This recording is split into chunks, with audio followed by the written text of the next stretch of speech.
پھر اس سرزمین میں علامہ اقبال جیسی شخصیت پیدا ہوئی ہے. یہ ساری چیزیں جو ہے یہ در حقیقت اشارہ کر رہی ہیں کہ یہ ملک مشیت ایزدی کے کسی طویل سلسلے کی ایک کڑی ہے. اور وہ سامنے آ گیا تھا کہ سن 47 میں یہ قائم ہوا ہے، اور پورے 9 مہینے بعد 14 اگست اور 13 مئی، 14 اگست سن 47 اور 13 مئی سن 48، پورے 9 مہینے بعد اسرائیل عالم وجود میں آ گیا. اللہ تعالیٰ نے اس عالمی بیماری، اس کے لیے جو علاج ہے وہ پہلے پیدا کیا ہے. جیسے کہ حدیث میں آتا ہے ما انزل اللہ من دائن الا انزل لہ دوان، اللہ تعالیٰ نے کوئی بیماری ایسی نہیں اتاری کہ جس کا علاج بھی نہ اتار دیا ہو.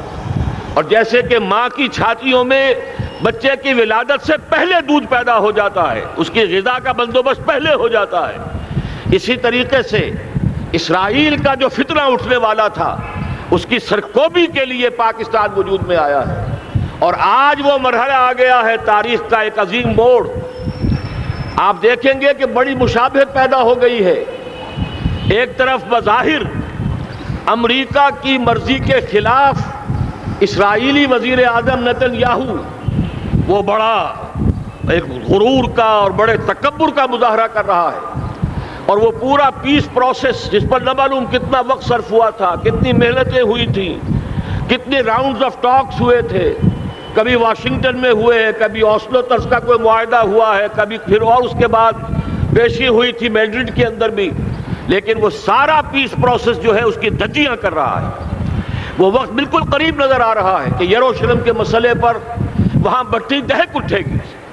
اور احادیث نبویہ میں جو خبریں دی گئی ہیں کتاب الملاحم کی احادیث میں معلوم ہوتا ہے کہ اب اس کا آغاز ہونے والا ہے. نتن یاہو کو امریکہ کے خلاف جانے کا اصل میں حوصلہ کیوں پڑ رہا ہے؟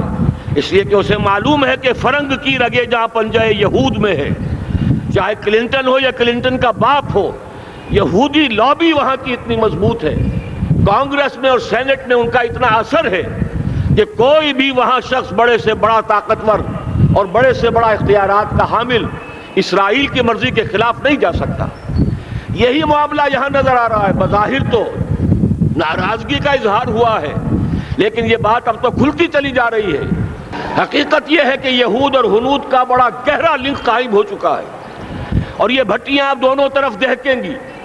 میں اس سے پہلے بارہا کہہ چکا ہوں، ملت اسلامیہ تقریباً 150 کروڑ افراد پر مشتمل ہے، لیکن اس میں سے تقریباً 20 کروڑ عرب ہیں.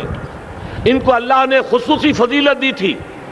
یہ تھے کہ جن کی زبان میں قرآن نازل ہوا، خود محمد عربی صلی اللہ علیہ وسلم عرب تھے، انہیں جو فضیلت عطا کی تھی.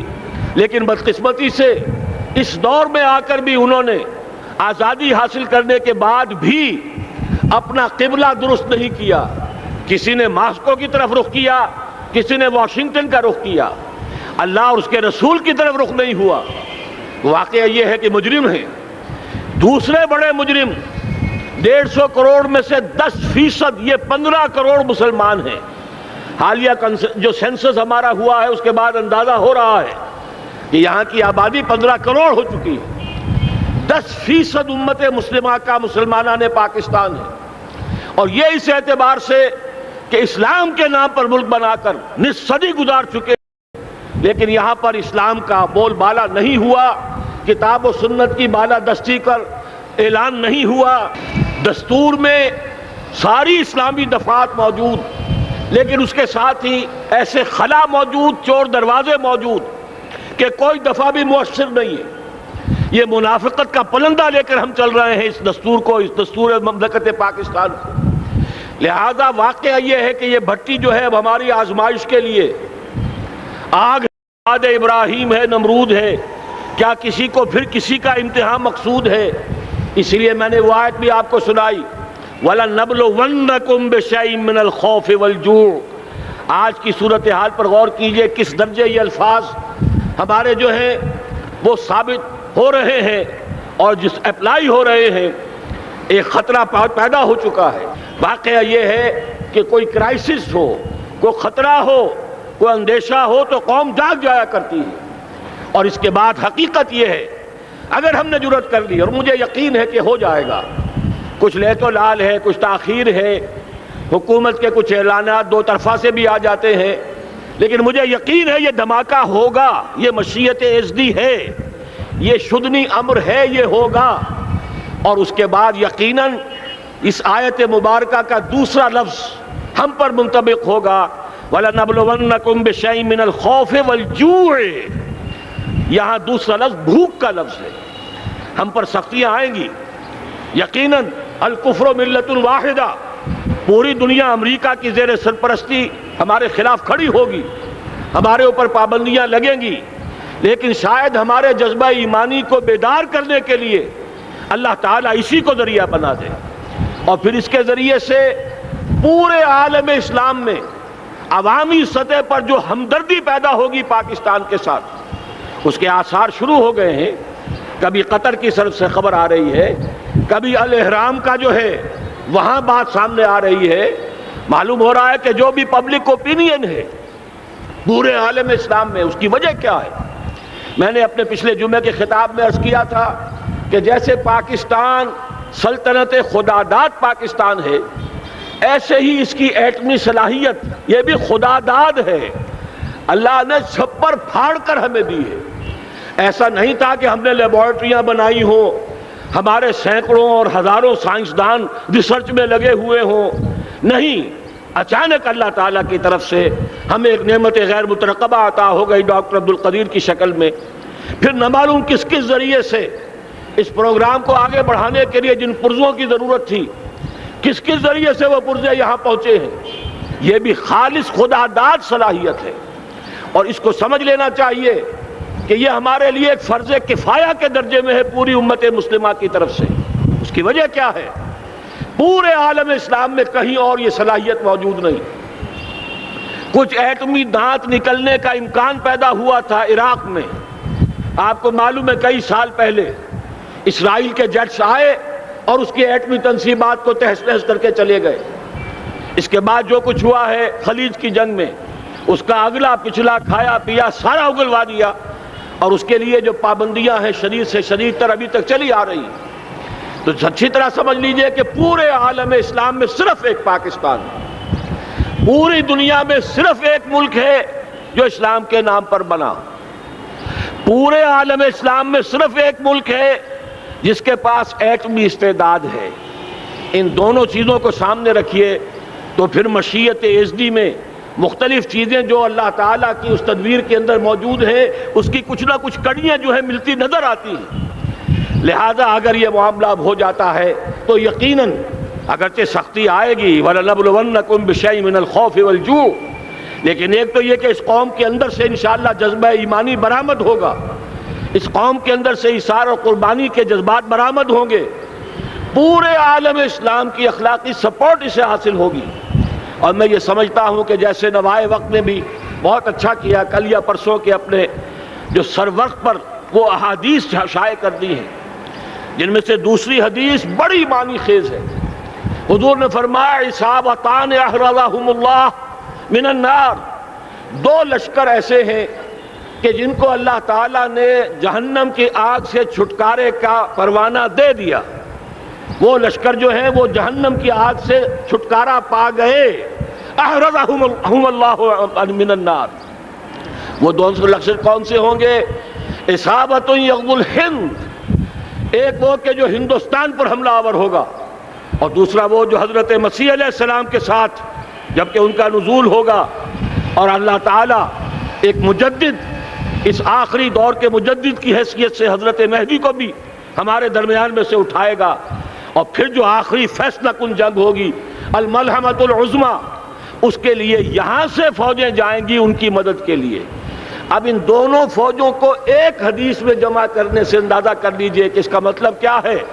یہ علاقہ پاکستان اور اس سے ملحق افغانستان، یہ علاقہ ہے کہ جو اسلام کا گہوارہ پہلے بنے گا، یہاں سے فوجیں جائیں گی، اور دائیں بھی اور بائیں بھی، مشرق میں بھی اور مغرب میں بھی، اور یہیں سے انشاءاللہ تعالی اسلام کا جو عالمی غلبے کا جو وعدہ ہے اللہ کا، کی خبر دی ہے محمد الرسول اللہ صلی اللہ علیہ وسلم نے۔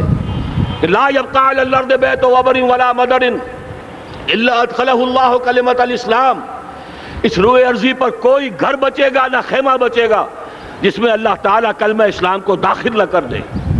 وہ حدیث کے جس کے بارے میں فرمایا گیا، حضور نے ارشاد فرمایا، حضرت ثوبان سے روایت ہے کہ اللہ تعالیٰ نے میرے لیے ساری زمین کو سمیٹ دیا۔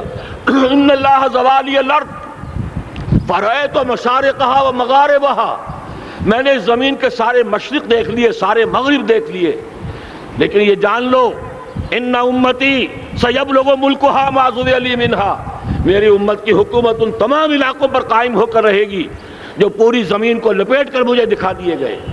یہ وعدہ پورا ہونا ہے، اور اس وعدے کا نقطہ آغاز یہی سرزمین، اور جیسا کہ ہمیں افغانستان میں آثار نظر آ رہے ہیں، ایک خالص دینی مذہبی حکومت قائم ہو چکی ہے۔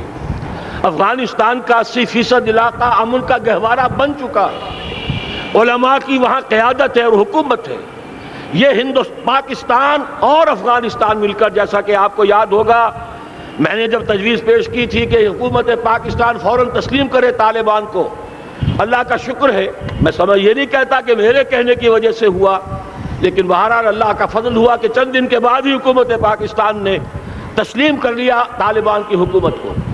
میری دوسری تجویز ابھی پینڈنگ ہے، پاکستان اور افغانستان کا کے درمیان کانفیڈریشن قائم کیا جائے۔